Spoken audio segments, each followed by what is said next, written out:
tubig sa gripo. Ballerina. Yan guys, fish. Kain tayo. Kaya nga din ako sa labado naglinis ng mga kamit. Sarap ng sabaw.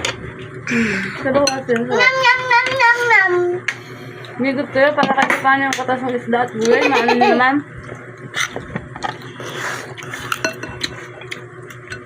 Saan magkakabitilan ng gripo dyan? Doon din. Alam ko naman. Saan pa ba? Daddy, gusto ko yung kamay. Yay! Hindi ngayon napablog si Daddy.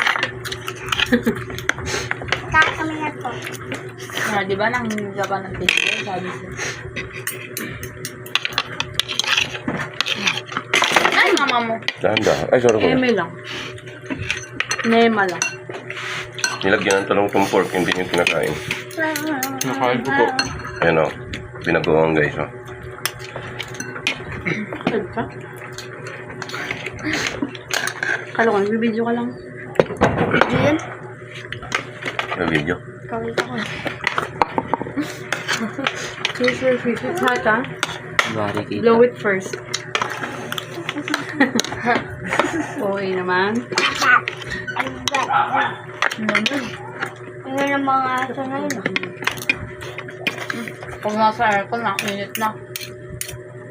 Ewan Kain ko, tayo, guys. yung unang araw, malakas yung ano ng aircon. Ngayon, parang habang tumatagal, hindi na siya ganun kalamig. Kagabi, hindi ako makatulog ng maayos pag paiba-iba yung Hello. kasi. Pag galaw ako ng galaw malamig, pero pag nag-stay na ako sa isang position, Init na.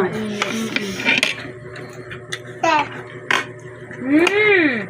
Ayan, sabaw tayo guys o. Dito sa kwarto malamig pag nagpumot sa mainit. Yan, may sabaw. Pag ginagawa ko, kalahati na kumot, kalahati hindi. Ako naman, yung katawan Sabay na lang, eh. ako, kumot kasi talagang